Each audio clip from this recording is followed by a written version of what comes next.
Welcome to the Grappling Grappling Rewind Podcast. Welcome to this week on the Grappling Rewind Podcast. In this week's show, we're going to recap Fight to Win Lucas Pinheiro versus Estevan Martinez, talk about the Emerald City Invitational 155-pound qualifier, talk a little about Sapateiro, some catch wrestling titles, talk a little about GrappleFest 11, as well as, I think that's it actually, Miranda. How you doing, Miranda? Yep. Pretty good. How are you? Doing well. As always on the show, I'm your host, Maine, my co-host, Miranda here. If you cannot hear it, I am sick, so we're doing the show remotely. Again, apologies if the audio takes a slight hit. We're doing the best that we can, trying to get the show out, regardless of circumstance, but was feeling under the weather today, so we kind of slapped it together last minute to do a remote show. Of all the weeks to do it, this is a tough week because we have a bunch of different events. Let's move into a little bit of the news. We have a bunch of stuff that's been announced for Who's Number One, and we haven't got a chance to talk about it in the last couple of weeks. We got some prelim matches as well as some main card matches. Let's talk about the main card or the prelim first? Let's do main card first. We got the rematch of Gio Martinez versus Mikey Musamechi, the grudge match. And it's at 135. Yeah, I was curious about that too, because Gio has to cut like a good amount to make 40, and not a good amount, but he has to cut to make 45 was my understanding. I know he cuts to make 66 for ADCC. I know that's not a super easy cut for him. So I was kind of surprised that this is at 135. Well, we're going to find out. Yeah, See what happens. If you don't know the first match, if you don't know the first match, it was a leg locky battle, and Mikey kind of clearly took most of it. Again, Gio has very savvy defense and maintained that throughout the match. Mikey got very upset with Gio for some things that Gio said in the match, and it was a very interesting post-fight interview, to say the least. Yeah. So they're running it back. I'm not really curious to see if the drama continues. It's not really why I watch grappling, but it is interesting for that respect. Curious to see how Gio looks back at 35, and then how Mikey looks, as the champion at 35. Next match, we have Dante Leon. We'll talk about Dante Leon this weekend on GrappleFest, taking on Michael Galvao. I am amped for this after Michael Galvao's performance at Trials. Yeah, it'll be a very interesting match. I'm curious who's going to do what, because they both have a very similar game plan when it comes out to, they're both going to stay up. They're both going to be aggressive. Maybe Dante sits and Galvao passes, but I don't know if I'd give him that benefit. Yeah, no. This will be a fun one to preview. I think we're going to preview this. This is on March 25th, so we'll preview it the week before. Yeah. But yeah, I'm really curious to see kind of how each guy goes into that match, because they both have so many tools in so many places. I think two of the most well-rounded, all-around guys that'll fight you sort of anywhere in that division. So very, very exciting matchup. Again, I love the matches where it's I don't know how that's going to go. So that's awesome. We have Jacob Couch taking on Nikki Ryan. That'll be interesting. I'm super interested. We'll see what Nikki Ryan's going to add to the toolbox. Yeah, again, how is it B team? Is this the first time he'll be competing since the knee injury? No, I think it's the first time since the knee injury, but it's the second time as B team. Okay, the last Who's Number One was on B team. Yeah. Who's that? Was that Barch? I think it was Barch, yeah. Yeah, he injured his knee versus Barch, took a really close match against that. Since then, Couch is filled in as a late replacement on Who's Number One. Had a great performance against Roberto Jimenez, and just generally has looked better and better. Had a really good look at him at Trials. So this is a really interesting matchup. It really will put us how good. Where's not Couch's ceiling, but is he continued to make improvements to beat a guy like Nikki Ryan, and how does Nikki Ryan continue to look at B team, and how does he look post knee injury? So curious about that one. Jessica Crane versus Tammy Musamechi. I don't know. This is one that I'll look at both competitors' records. Did they go against each other in the 2-day thing? That was last year. I don't know. I think they might have, but I don't remember. This may be a rematch. Yeah. Again, this is why we're going to preview this in more depth in a couple of weeks here. But I'm just reading through it today because we haven't talked about it on the show. I don't know. But again, regardless, it's a really, really, it's a fun match. Tammy again, always looks good. Jessica always looks good as well. So I'm curious to see how that goes. That'll be one I'll need to research and probably watch some match footage before so that I can preview it better. We have Hassam Rita versus Elder Cruz. This is a tough one for Hassam. Yeah, I think straight up, especially with Cruz's recent victory over Rindick Rodriguez. Yeah, who is a monster. Like, Hassam's not going to be able to be nearly as imposing as Rodriguez. So again, that one match. Yeah, he's not going to be as aggressive either. Yeah, that one match really brought my stock in Cruz up significantly, that he could deal with like that sort of like pressure that Nikki Rod can bring. So I'm curious to see how Hassam Rita will approach that. That's the main card. We also have 3 prelim matches announced. We have Gabriel Souza versus Keith Gregorian. Which, how is that really a prelim match when you think about it? It's not. Like, none of these are really prelim matches. It's not a prelim match at all. Again, we've covered Keith. Keith, former ADCC veteran. We'll talk about him actually this weekend on very, very briefly on Sapateiro. He retained the did he retain the title? Or win? I think he won. Won the title. He formerly had one of the titles at Sapateiro. He now added a catch title this weekend, so that'll be super exciting. Gabriel Souza is a top-level guy, so it'll be cool to see Keith against, again, more top-of-the-heap guys in Nogi. We have Luke Griffin versus Joe Durkeshing. How do you say his last name, Miranda? I've been butchering it for years. Durkeshing. Yeah. I'm making an effort, because he had a great run on trials. Yeah. And I'm really curious to see how he looks in that match versus a guy like Griffin. And we have David Garmo versus Benji Silva. They just got announced, I think, today as well. Yeah, these all came out today. Yeah, so those would be, again, super excited about all those matchups. Again, Who's Number One shaping up to be very, very exciting. Again, these are the cards on Who's Number One that I like a lot. It shows us some new talent, and it gives us some information about where folks are at in the rankings in a way that like a lot of other events kind of won't do. So very excited for that. I don't think I have any other news. ADCC for West Coast Trials in Vegas in the beginning of April. Discount Hotels just got announced at the Westgate where it is. I swear it's been announced, because I think I booked my hotel when it was first announced. Miranda, you might be right. I'm going to book my hotel like now that it's been announced in my head, because I forgot it was announced, and I've actually worked out my budgeting, and it's a go. So basically, like, do I want to go to Vegas twice in 4 months to watch Jiu-Jitsu? I was like, I do. And Rachel was like, yeah, we want to go. And I was like, okay, well, we're going to go twice. Of course we want to go. And the second time we go, we get to go see Nine Inch Nails before. We do. Yeah, that's on Rachel's list. This is going to be amazing. Nine Inch Nails, ADCC, and all of the ADCC stuff that's associated with that. Actually, it's going to be Rammstein, Nine Inch Nails, and then everything. If Rammstein ever comes back.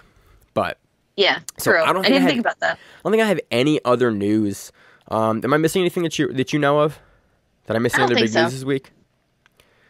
No, they were just, they were announced Who's Number One. Yep. They keep on talking about ADCC. Yes.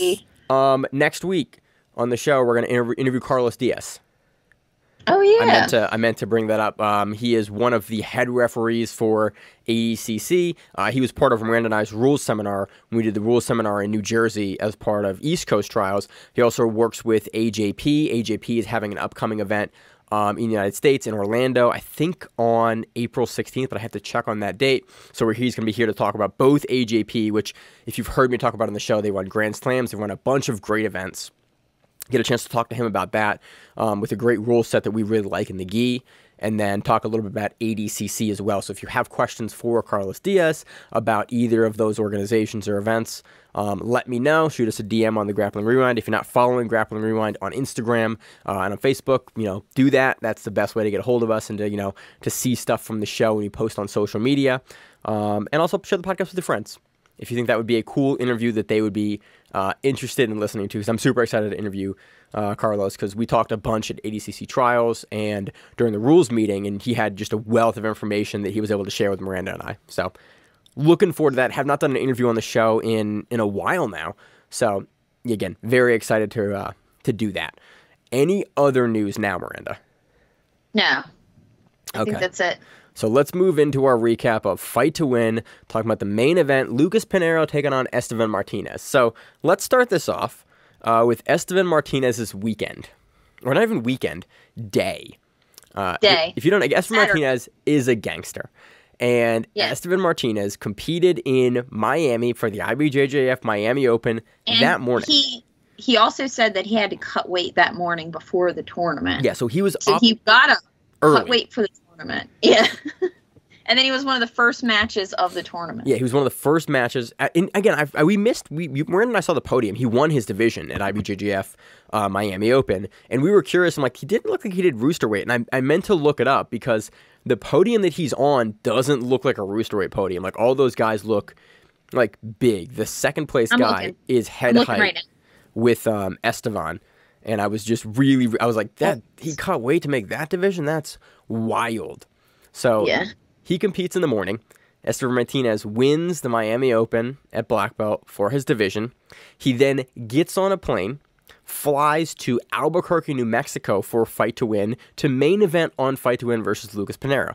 Now, that's not like a trivial flight. That's like a 4+ hour flight, I think. It's like... No, it's like us going to Vegas. Like, after we go to Vegas, we're tired. We don't want to do anything. Yeah, I think that's a long haul flight, like across most of the United States. So lands in Albuquerque, then competes against Lucas Pinheiro in the main event. So that's wild. We've covered guys competing before on the show, like they compete back-to-back days. I think Craig Jones did it on one of the Polarises. Like, he competed on Who's Number One, I think on a Friday, and did a Polaris on a Saturday, but that's still, again, major travel. That's still back-to-back days. Esteban Martinez doing it same day is pretty rare. He did win. It was adult male black rooster. It was so rooster. They were all roosters. Okay. Yeah. They just don't big-ass like rooster weights in that division. I know, right? So, yeah. So that was Estevan Martinez's weekend. Let's get into talking about the match. Lucas Pinheiro looked next level here. At the beginning of the match, Estevan Martinez comes in with that really standard, I'm going to call it over-exaggerated, but it's a very, like, low flash single leg, and Pinheiro immediately gets on the outside of it and, like, counters it, and puts Martinez on the defensive. And he pretty much continues to put Martinez on the defensive by putting up more and more offense every time they will go to the feet. Pinero is able to dictate the wrestling exchanges and get him down. And for the majority of the match, throughout, this did not look like the same Estevan Martinez that we've been seeing recently, we've been covering recently. Like, he looked like competing, cutting weight in the morning, the travel, like, had taken a toll on him, and that speed and, like, the flips we see and all of that movement that we typically see in Martinez's game and kind of what makes him so fun to watch and cover just wasn't there as much versus Pinero. Yeah. He was a little slower pulling the punches. And, you know, some of the things that he likes to do, like the cartwheel passes over guard and that kind of spinny stuff, you need some energy to be able to do that, and you need some timing to be able to do that. And I think that probably had taken a little bit of a toll for, you know, just traveling that day and getting ready and cutting weight and all that. So it was a tough day for him, but he still went out there. He still put on a show. Yeah. And the thing I thought was really interesting in this match was how much control Pinero had throughout all of the exchange. I think there was, 3 or 4 different, like, back takes that Estevan had to work out of. Pinero was doing a great job of, like, throwing his far side hook over, and then Estevan would, again, we weren't seeing those, like, massive spinning, like, escapes out of the back. Yeah. He had to implement a much more kind of grinding shoulders to the mat or hand over top, like, escape there. It was nice to see more of that, like, slow-paced defense from Martinez, because, again, that's not something we see a lot in his game. It's usually he's just beating guys with being so much faster and so much quicker. Yeah. So it was nice to spinning see... around them. Yeah, it was nice to see him, like, versus Pinero, show off that other kind of defensive aspect of his game. But Pinero, from his back, from the guard, when he was on Estevan's back, like, consistently would either wrestle back up or he would sweep and like start to take the back, or he would sweep Estevan over and then start to pass, and then he would force Estevan to turn and then look for the back again. And that was, for the most part, the entirety of the match was just Pinero putting pressure on Martinez, preventing him from getting his game going, preventing him from like being able to open up any of that speed that he's so well known for. Miranda, do you have any other kind of technical pieces on the match that you saw, or any like specific items? No. Pinero did. I mean, when he would grab like a collar tie and then just do just like pull his leg out from under him. He did that quite a few times to him, which seemed to be really an easier way to get him down and then to control him. And I think it was almost like a big knee, like a knee pick on the outside. Yeah, it was almost like a knee pick. Yeah, I was trying to think of, because it's almost like it's almost like an ankle pick, but it was almost like he was up in the air when he was doing it. He was doing like a chop down on the neck while you push over. It's like that where you push them from either side, both on the neck and then at the leg. But Pinero was driving forward as he was doing it, so it kind of turned into like a knee pick, ankle pick as Estevan would like square up. Which was, I mean, for somebody who likes to move, that was the best way to control him and make sure that he was unable to kind of get started. So then you're landing in a position where he can't really, get moving. So he did a really good job controlling him in that way. Yeah, he never really let Estevan work for any significant amount of time on the bottom. Like whenever Pinero would be on the bottom, either through one of the back escapes, like Martinez escapes the back, and then he puts Pinero on his back in the guard, Pinero immediately hits like it started out as a tilt sweep to one side, and then he takes Esteban actually over his head completely in like a modified, not a waiter sweep. I'm going to blank on the name of the sweep because my brain is functioning at like not 100% right now. It was like a variation of kind of like it's not a flower sweep, but the same mechanism as like a balloon flower sweep. Yeah. Brings him over, brings him up to guard, but it was like he didn't give Estevan any time to like set up. Pinero immediately went for those grips, turned the tilt sweep to one side, and then got underneath of Martinez and took him back over. And I thought that was really interesting that like a lot of times we see Pinero not hesitant to open up his game in his last match. Like we saw him definitely willing to work at a slower pace. And then when he wanted to, he would pick it up. But in this match, whenever he was on the bottom, he was immediately getting back to the top on Martinez and keeping Martinez on the bottom. And I'm curious to see if that was because, like, I think these guys have met each other before. If he knows his game, if they've competed before, I think they have. And I think this was the strategy last time for him. But it was just really interesting. I'm curious to see if more people are starting to kind of figure out Esteban Martinez's game now that he's into the black belt ranks and like really being showcased on more and more of these cards. I'm sure. So overall, super great performance from Lucas Pinheiro. Makes me happy that I got my ass beat by him a couple years ago. So that was always nice to see Pinheiro winning. Yeah. When I was down in Dallas. BJJF? No, when I was down in Dallas. Just met him one day, and then I realized about halfway through the round, I was like, I think this is like a world-ranked guy. And he's like, he's like, what's your name? I was like, oh, what's your name? He's like, I'm Lucas. I was like, oh, are you Lucas Pinheiro? And he goes, yes. And I went, that makes a lot more sense how this round went, as you very, very nicely like just crushed me with my A game that you did to me. Yeah. So, well, it happens. It happens. That was cool. So I don't have anything else on Fight to Win, Miranda. Do you have any other items on Fight to Win? No, there's some really great highlights out of this one on Instagram. There's some really cool chokes as always, and again, I love Fight to Win, love what they're doing, and happy to see them putting on high level talent. What do you want to move on to next, Miranda? Let's do the Emerald City Qualifier. Emerald City Invitational Qualifier. Again, if you don't know what the Emerald City Invitational is, it is basically an EBI-style event, and like the old legacy EBIs, they have a qualifier. And again, if you've listened to the show for any length of time, for any qualifiers, nowadays, because there are so many more like major and big events, we don't get a chance to touch on the qualifiers as much, but I love qualifiers and trials because they give an opportunity for people that are trying to build a name in either a local scene or, haven't been able to get those big wins to get the invites to these big cards.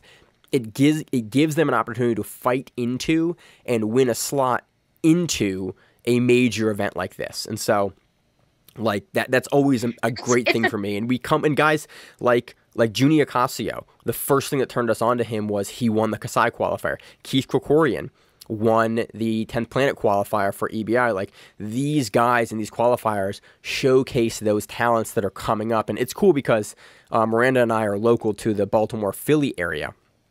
And so a lot of these names, and if you don't know, Emerald City Invitational runs out of Syracuse, New York, and runs out of like the 10th Planet finishers guys in Bethlehem.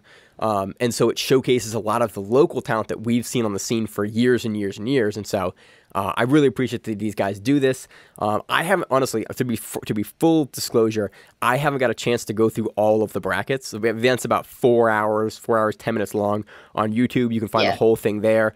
Commentary. I watched the quarterfinals onward. Yeah, I watched all of it live because I had nothing better to do on my Sunday. Yeah. So I didn't know it was happening. And then you texted, we trained together on Sunday, and you were like, you see it? I was like, no, I didn't see it. Why didn't you text me? And you were like, oh, I thought you knew. I did. I sent it to the group. No one paid attention to me. Man, it was busy on Sunday. I was editing a time-lapse video. So, yeah, so we had the Emerald City qualifier. The Emerald City Invitational is on March 12th in Atlantic City. It's for $10,000. Yep. It's a 155 tournament. They have announced everybody that's on it at this point.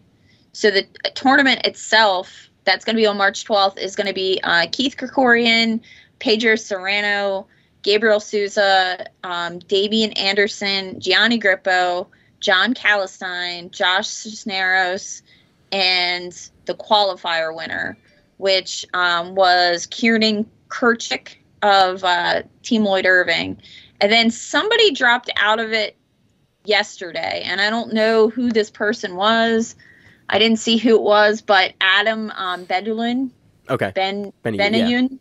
Yeah, from 50-50 jumped in. Okay. So I don't know who he replaced, but he just got entered in on it too. So it's both him. Yeah. Yep. What match do you want to talk about? Do you want to start with the finals? Do you want to start with the semifinals? What do you want to start here? We can do finals. So finals was it's quick. Keith Kichuk, or Keith, not Kieran. Kichuk. Kieran. Him versus Jordan Holly. And yeah, it was a fast one. It was like 30 seconds, maybe 45 seconds. Yeah, it was very quick. Basically from the inverted guard. Like Kieran goes on his back and gives me that Holy was on his knees, looking to pass. Kieran kind of shuffled towards him on his back. Yeah. And it honestly, I love the inverted triangle. I used to do that all the time, but the problem is you do it like twice, and then everybody knows you do it, and they like throw you away. Yeah. Like they immediately, as soon as you spin for it, they're like, "Fuck you," and they push you away. Yeah, pretty much. There's a really, really famous old IBJJF like purple belt match, and the guy does that, and then he walks across like the entire mat on his shoulders, and then just spins through and triangles the guy. Yeah. And you're just like, and that's kind of what happened here. Like Holy had looked great in his earlier matches. He had, I think, a couple rear naked choke wins, like a heel hook win. He can, again, as always, looked very, very dominant in these kind of qualifier and trials matches. And then Kieran just, from the inverted guard, rolls through. Really nice way that he sets with a triangle, too. He, like, traps the close side arm. He puts his foot on it, and then he spins his hips as he drives them up and comes up over with the triangle. And then as he finishes the spin, he squares everything up kind of centered to Jordan's chest and is able to throw the top leg on the triangle over and lock it up.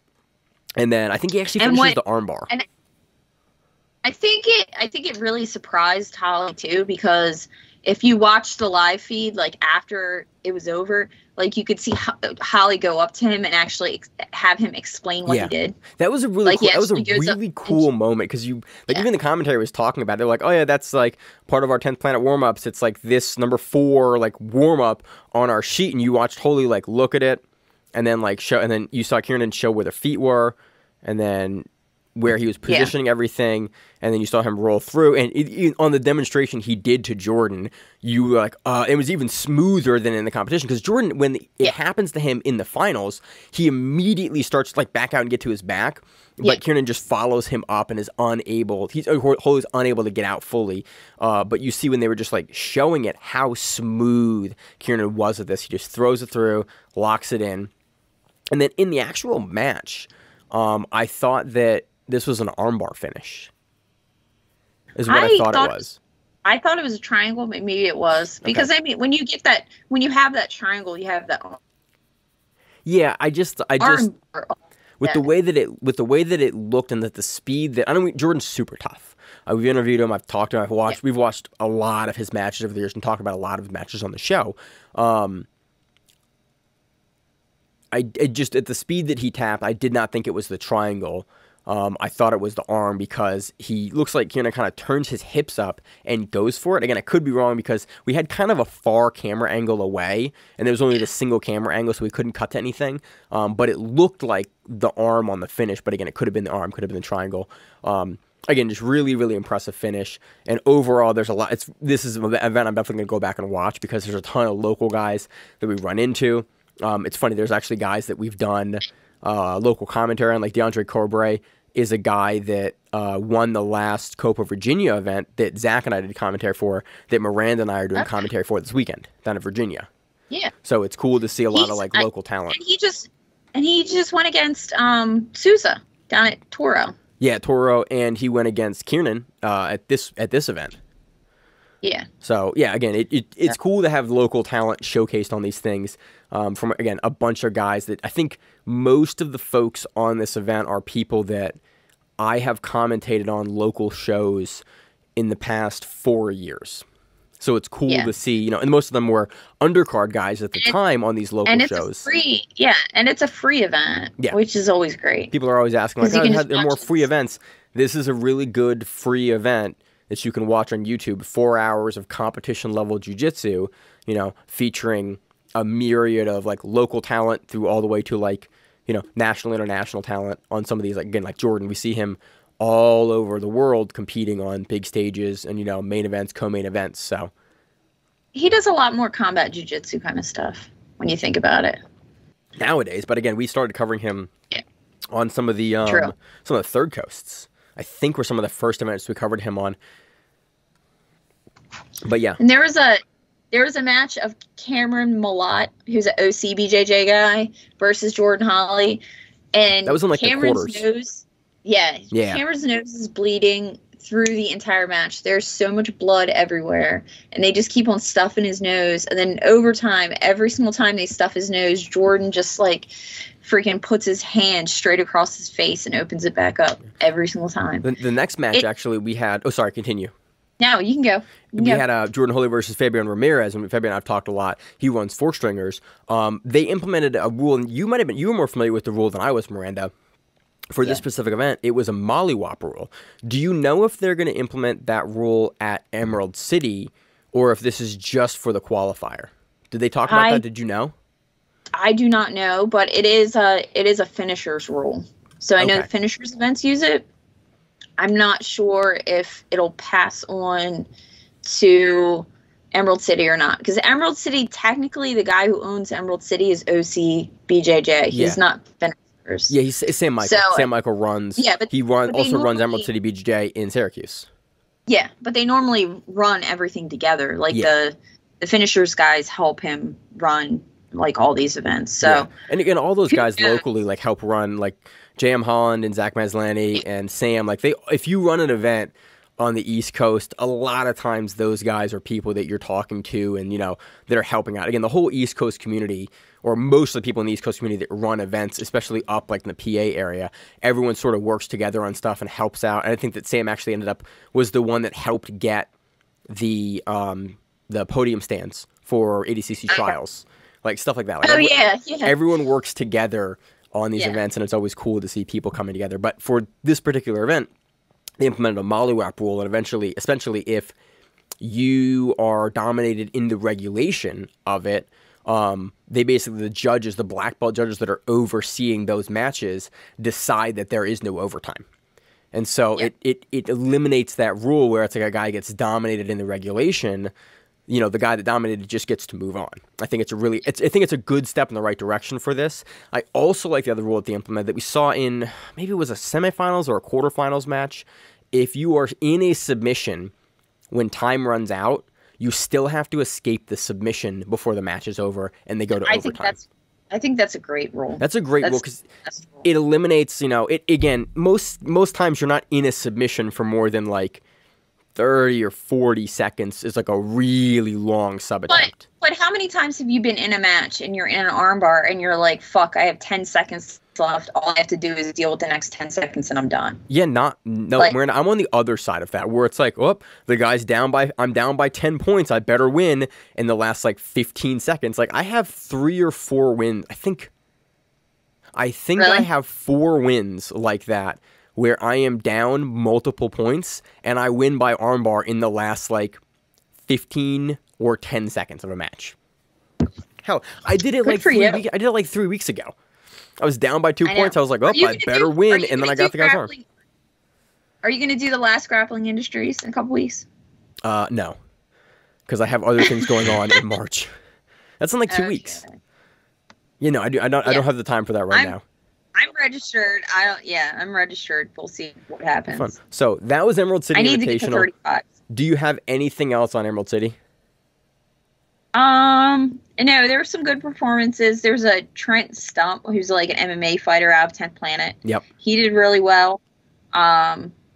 He dominated his matches. Trying to see who else. It was a pretty big bracket. I mean, it started with round of 30. I think there was a couple. Were there any round of 32 matches? No, there were a lot of round of 16 matches. The problem was, I think it started out as 33, and then people dropped out day of. Oh, okay. So they wound up having to bracket it, but they did use the randomizer to bracket it, which was nice. So they didn't set up matches or anything, which is great. That's awesome. Yeah, it randomized pretty well, I think. It was something fun to watch. Yeah. So we'll wait, see them as they come through in March. And we do the Emerald City Invitational on March 12th. Yeah, so we'll preview that. Actually, probably next week. We'll end up previewing that with the interview for Diaz. So that does it for Emerald City Invitational Qualifier. I want to talk a little bit. Let's move into let's talk about GrappleFest first. Okay. So GrappleFest 11. This one was on Fight TV. It wasn't on Flow this time. Very fun event. Where do you want to start with this one? I want to start with Dante Leone versus Matthias. Okay.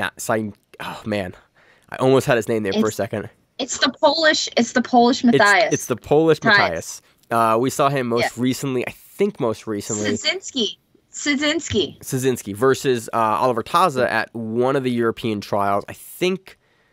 It's the first European trials. Did Matthias qualify? I thought Matthias qualified earlier. We've seen him on a lot of European events. He's very entertaining. He's like a leg lock, specialist. Well, he wouldn't have been if he qualified for the first trials. He wouldn't have been on the second. So we know he didn't qualify on the first because Oliver Taza qualified in the first trials. In a really, really close. They had a really, really close match in the finals. It was I think a penalty point for a guard pull. Yeah, he pulled guard in the overtime. Yeah. So this match is actually for the title at under 80 kilograms that previously we looked it up Lachlan had. And then Dante Leon going into this match had the interim title. This was essentially to unify the title for Dante because Lachlan again still can't make it into the UK to defend that belt. It's been going on 2+ years. Actually, GrappleFest 5. He hasn't qualified because the second European trials isn't until May 7th. Okay. That's what it was. So unless he got, and I don't think he got an invite because 77 is a rough bracket to super rough. With. Like no one's getting invites unless you're like top tier, like super, super top tier. And not saying that he's not, but just saying he's not, the Gary Tonin. He's not a former champion. Yeah. That's really who's getting invites at 77 nowadays. This is a great match. Dante is able to, I want to talk about just the finishing sequence. Okay. In a knee cut from Matthias is on the bottom.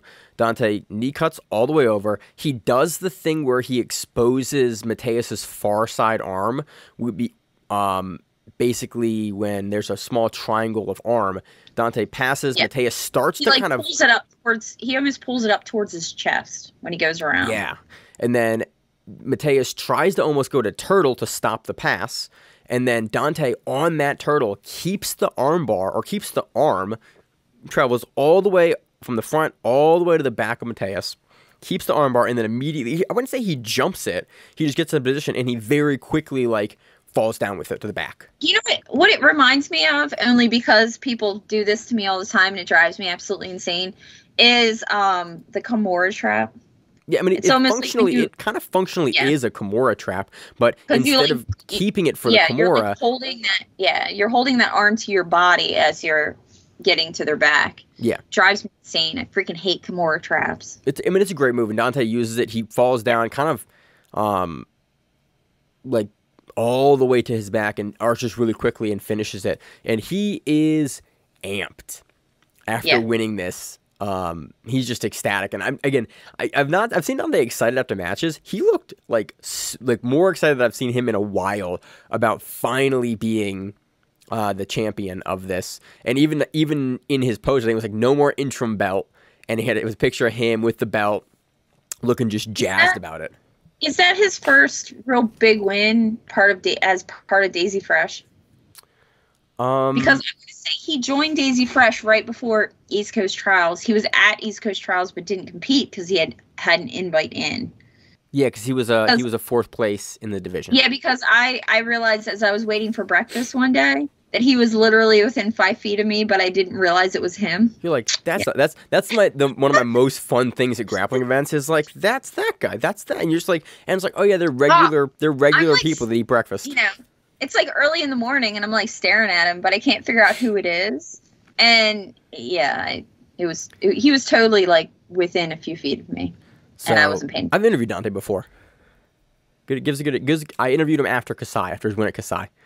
Okay. So yeah, this is his first win, a big win, big title win since joining Days Fresh. I think, again, looks amazing in it. Matthias is no joke, and again, to finish and sub him, as quickly as he was able to, I think just over 2 minutes in like a main event match is a big deal. And understandably jazzed for the 80 kilogram belt to take that. So again, always cool to see Dante performing, looking good. Let's talk about Mikey Musamechi. Mikey Musamechi was going against Rosa Walsh in this. No, he went against Kev Corkill. Oh yeah, I have the wrong place here. Yeah, and in like finishes on outside ankle lock in 30, 40 seconds. 30 seconds, 40 seconds. Yeah. Yeah. It's a pretty quickly, and it's a straight ankle lock. Straight ankle lock. That's what was most curious to me is, again, Mikey really favors the straight ankle, even in no-gi. Like, we know he has heel hook wins. We know he has knee bar wins. We know he has, like, the ability. Like, obviously, he competes at that level. We know that he can do them. We've seen him finish people with them. I think on Who's Number One, it was watching this, it was really interesting to watch him hold the straight ankle and not transition to the heel hook for as long as he held it. He got the grip. He was doing a great job of pummeling the legs out to try to like escape Mikey's lock, but Mikey just held it, and eventually was able to get his leg into position and like turned over and finish it. That's my preferred, because that's gi legal. The footlock he does is completely gi legal because there's no reap in theory. Right. The foot on the inside is holding the knee. As long as you're on that side, it's completely legal. And really, it's a footlock. I mean, it's that it's a footlock. Yes, Miranda, it is a footlock. I know, yeah. It's that cross-armed grip that seems to put a little bit more power into the ankle. It's just really interesting because almost everyone else that we know, it's really rare to see a straight ankle lock in no-gi. And Mikey is one of the few guys that we routinely see like going for them and then not making the switch off, even when he has the leg control to the heel hook. And so, again, you said it's a gi legal thing. He's done so much in the gi, 4-time world champion. It makes sense. It's just a really interesting kind of quirk of his game that he elects to go for that. He had said on an interview that he tries to do the same thing in gi that he does no gi. that he tries to. I mean, again, it's understandable. It's just it is such a unique particularity with his game because almost everyone else in that position in Nogi will throw for the outside heel hook. Yeah, would he either went up on their shoulder, buried that arm, grabbed the heel, and just freaking pulled it? Yeah. Because that's what I would have done. I would have went up on my shoulder, dug the arm in, grabbed the heel, and heel hook. Yeah. You know? It's a really thicker. Interesting little quirk of his game.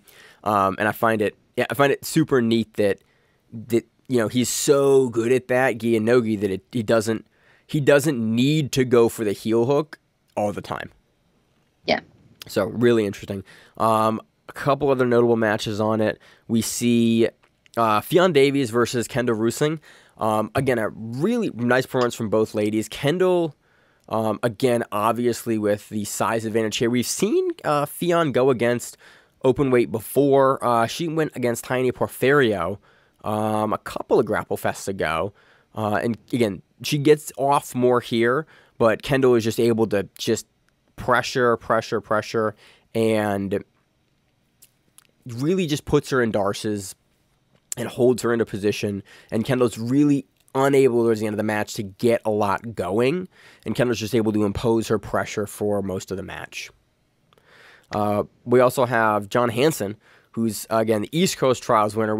I've talked to him off air. I want to get him, and I want to do an interview with him coming up as well, but haven't had the right opportunity to do that. He fought, who did he fight? Jamie Hughes. In this match, gets to the back, and then just, locks up the rear naked choke and squeezes. I really liked how Hanson uses his guard to sweep. Again, we saw this in the West Coast Trials match, not West Coast Trials. We saw it at West Coast Trials a couple years ago. In the East Coast Trials, he was very comfortable as a big dude from the bottom, and that's something that we're seeing more and more of is guys like Victor Hugo and other examples of this that I can't come up right now because I'm super sick. We're doing it remote. We're seeing more and more big, Gutenberg Pereira.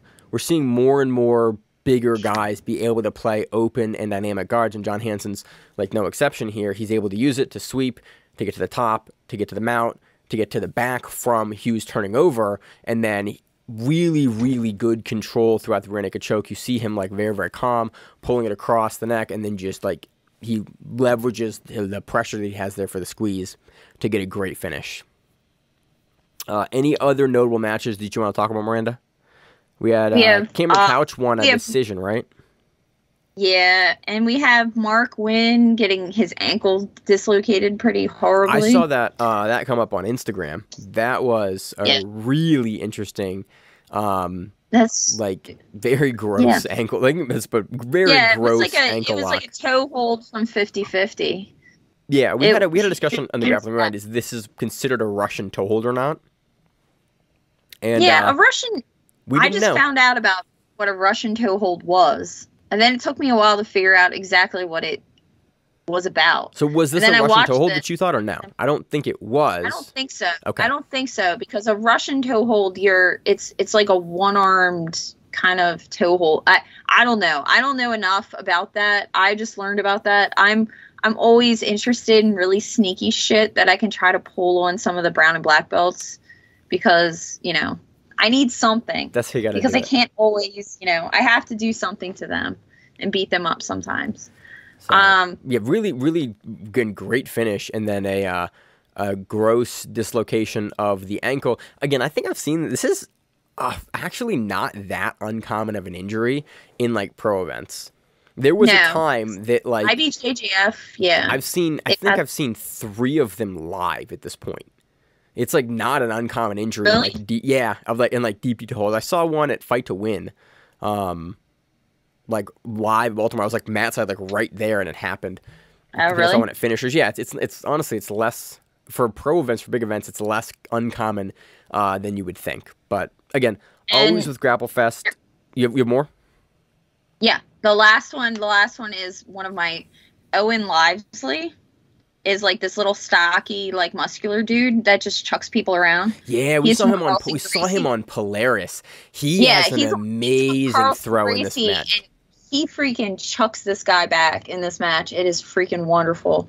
And he does this shit all the time. I believe he has some sort of judo background. He has a wrestling background. Yeah. I want to say he's Irish or Scottish. I do not remember offhand. He's been featured on Polaris before, I think. I think that we first saw him come on to Polaris, and it was really he had some really, really fun highlights from there. He does this one almost out of bounds in this match. He's crazy. He does some crazy wrestling moves, and he does a lot of judo, and it's great. He's fun to watch. Also, I think it's entertaining. There was another really cool match from Michael Pixley as well. Michael Pixley had to hit a Darce choke. This card was full of submission. I think the majority of, with the results here, the majority of matches here ended in submission. I think there's probably a 50. It's very, very close to 50-50. Was it Michael Pixley or Jacob Brooks? I'm missing. Somebody from the Deja Fresh team hit a very nice rear naked choke off of a sprawl into the Darce, and I thought it was a really, really great, really, really great finish that you don't see a whole lot in like a single move. So I don't have much more on GrappleFest, Miranda. Do you have much more? B, 1 second. Okay. I think I found it. I think I found what you're talking about.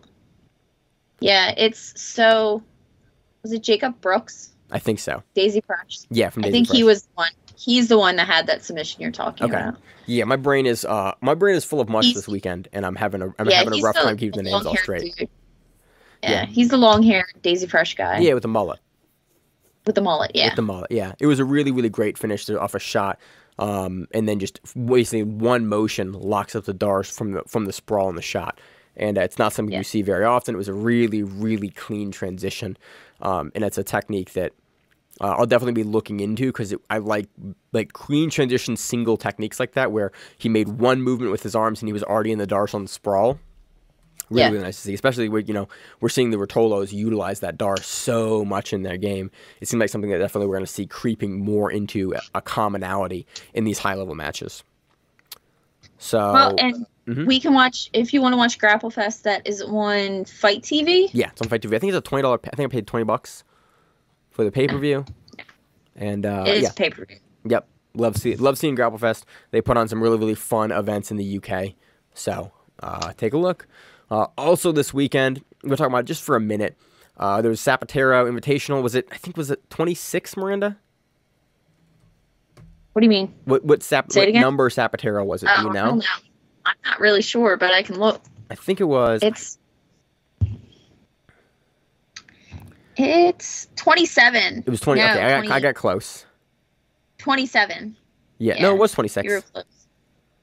No, it was 26. Oh, it was March. It was March 27th. Haha. Yeah, no, it was Sapateiro 26. We had John Combs and Quentin Rosenberg. Combs takes that one via pins, actually, because it was a catch wrestling title. Quentin previously took that title from... I'm blanking on who he took it from. There was a lot of controversy associated with it after the fact because he was trying to do a bunch of other events and being denied for it. So Combs, again, gets that done with really good wrestling and top control, gets the pin on Quentin for the title. We also saw Keith Gregorian get 2 rear naked choke wins to win his catch wrestling title as well. So now I think he has the open weight for Sapateiro for Jiu-Jitsu. I think he has the 55 as well, because we saw him versus, let's see. And the guy he went against his name's Brett Pastor.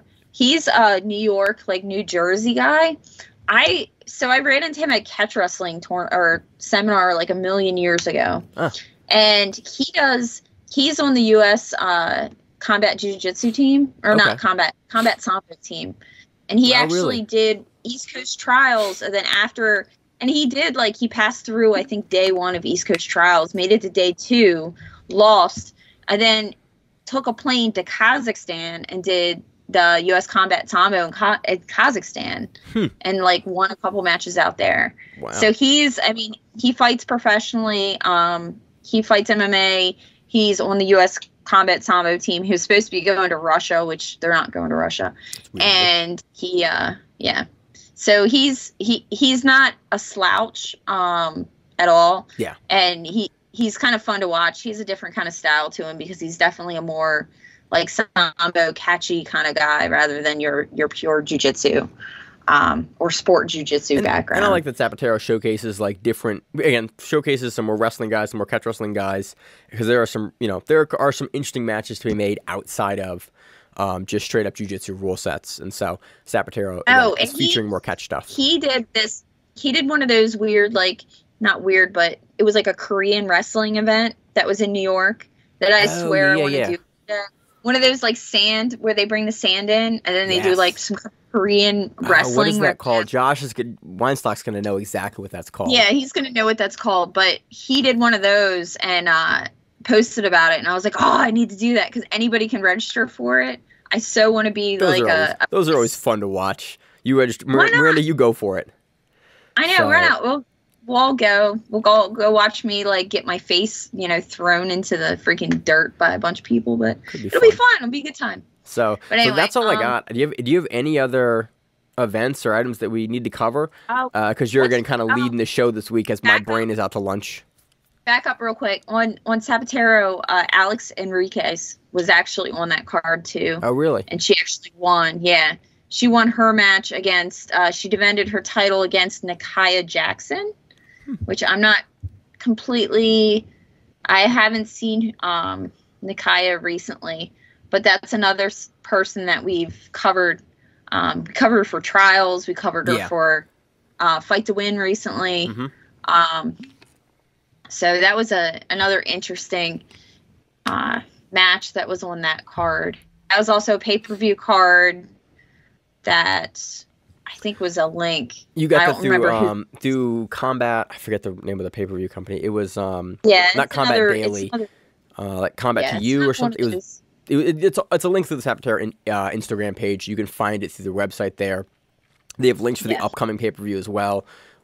It's one of the older like combat providers for combat pay-per-views before like Fight kind of took a lot of that over. So Sapateiro still runs it through them, and you can find it there. So, Miranda, you got anything else? What's it called? Yep. No, I think Bare Knuckle Boxing is going through Fight TV too, which is they have a bunch of cool stuff. Yeah, but why can't everything be on Flow? Flow is free. All I have to do is pay for my one Flow account, and then I don't have to worry about anything else. Pay-per-views are rough. It's a 2 pay-per-view weekend. So anyway, we got next week. Anything special? Besides us doing commentary? We're doing commentary this week on Copa, Virginia. Those are usually out sometime in the next week. So we're going to go down there and do that in Virginia. Again, I always have a good time working with those folks down there. It's always fun to kind of support local events. We have some other local stuff coming up that we can't announce yet, but is in the works, and I'm excited for. Other than that, really for me, it's just like not healing up as much as just like getting over this cold and then just kind of getting ready for Vegas, hopefully. And I just gotta book Vegas. That's really what my week is like. I just need to pull the trigger, book both Vegas trips, and call it a day. And that's my week. And I say you should do the same thing I do with Southwest and just do the 2 stops. You don't leave the plane. You just sleep on the plane the whole time. Come on, Rachel's man. Not doing 2 stops. Rachel will do nonstop or not at all. Okay. And I got to appease her, and now that's how I fly. I'm like, this is way better than changing flights, because I also have the worst luck ever with flights. I went a 5-year period where I did not have a delay. Like, interesting. Every single flight I took for 5 years, and I wasn't flying a ton in those times, but I wasn't flying like once a year. I was delayed or had an airport change or had a flight cancellation, like of no fault of my own, 5 years, Miranda. So I take nonstop flights now because don't pass that bad juju onto me. So because I fly a lot. You fly a ton. So, yeah, I'm in like 2 or 3 weeks. I'm going. I think it's 2 weeks. I'm going to Oklahoma, Oklahoma City, and I'm hoping that I can train with Lovato. Nice. I found the Lovato gym. I have to figure out how I can do it, but hey, Lovato, you here? Can I come and train with you? So yeah, basically, yeah. Right. I already hit them up. They haven't responded yet. So if you know Lovato or the gym, tell them that Miranda wants to come visit them. Awesome. So I got nothing else. Besides that, I'm competing in like 3 weeks. I'm doing the sub out domestic violence tournament in Philly. It'll be fun. We have some friends fighting MMA, or we have a friend. I guess he's my coach. I guess at this point he's a coach he's on the grappling run. A fellow grappling rerun person doing it. So yeah, Rob has a fight coming up, so we're all prepping as the gym for that, and so that will be coming up as well on Shogun. And it's sold out, which is amazing. Yeah, which is great. It's a big arena, so that's excited to be part of a sold out crowd for fights again. Yeah. So I got nothing else, Miranda. Is that it? I think that is it. All right. As always in the show, I'm your Maine, on the coast. Miranda. We are the Grappling Rerun. We'll stay on the mat. Whatever it is, stay safe. If you like the show, please consider sharing it on Facebook with the folks at your gym. It's the best way that we grow the show, and we really appreciate it. You can reach out to us on email. We also have Instagram. We have Facebook. We have Twitter. We have Google+. Until that shuts down. We have a website. If you have an event you would like to have us cover, please let us know. If you have a name, like most people do, and you'd like to have us stop butchering it, let us know. Reach out to us. The show is also available on YouTube, Spotify, in addition to iTunes and every other podcast service. We very much appreciate your time, and thank you.